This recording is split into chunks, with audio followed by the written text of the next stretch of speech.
Big Cat is facing the most serious crisis of its life. It's winter, and it refuses to let Jenny buy a heater. Then, when Jack steps out to buy groceries, Jenny, who doesn't like shopping, disappears. Jack can't help but think she might have run away in despair. The situation started a few days ago, when Jenny was freezing at home. She was shivering, relying on only a small space heater, which couldn't keep her warm. So, she suggested getting out the electric blanket. However, Jack, who was busy making tea, didn't take her seriously, because he had already discarded that blanket, considering it a useless item. When this issue was brought up, Jack became furious. It turns out that a year ago, Jenny was not only sloppy but also had no sense of safety. She almost caused a fire. Jenny now felt a bit ashamed of herself. However, she insisted that not having the electric blanket was simply not an option. She promised not to stay inside eating food or forget to unplug it again. Unfortunately, Jenny's trustworthiness was zero, and Jack didn't believe her at all. Seeing her request fail, Jenny quickly switched tactics. She reminded him that even cats can't stand the cold, and if they had the blanket, after finishing his chores, Jack can enjoy a heavenly experience, as it keeps his hands warm. Jack, imagining the possibilities, thought Jenny made a good point. But then, he remembered how Jenny had once left a drink on the blanket, which made him very angry. Seeing Jack upset, Jenny was confused, so she gave up trying to plead.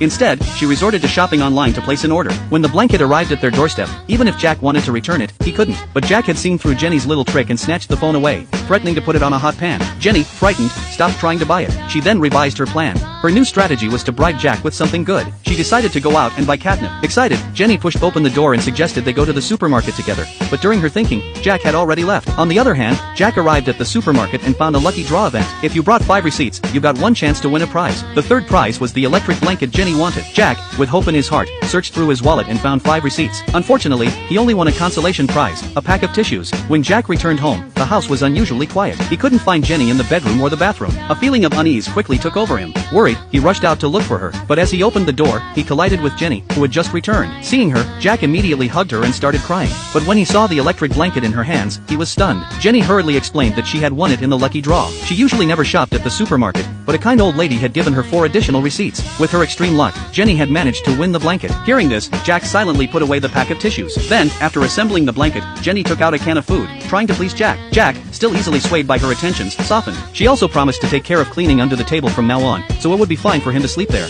In the end, Jack compromised and brought her a drink. He even bought a baby-proof power strip to ensure safety. That evening, after work, Jenny picked some foxtail grasses by the roadside. She hoped Jack would have an interesting reaction when he saw them. However, when she entered the house and showed him the grasses, Jack glanced at them, then immediately pulled out a pair of scissors. He proceeded to trim the weeds and place them in a pot, showing off his flower arrangement skills right in front of her. The next day, a new delivery man came to the door. When he saw Jack, the tall figure, he was startled. But Jack, long accustomed to this, simply opened the door, signed for the package with a stamp, and politely bowed to thank the delivery man. The delivery man, though, thought Jack was a strange person in a costume. But when he saw Jack hanging the blankets outside to dry, he found the scene strangely soothing. When Jenny returned home, she found the package was from her mother. Inside was a letter asking how Jack had been doing, as they were worried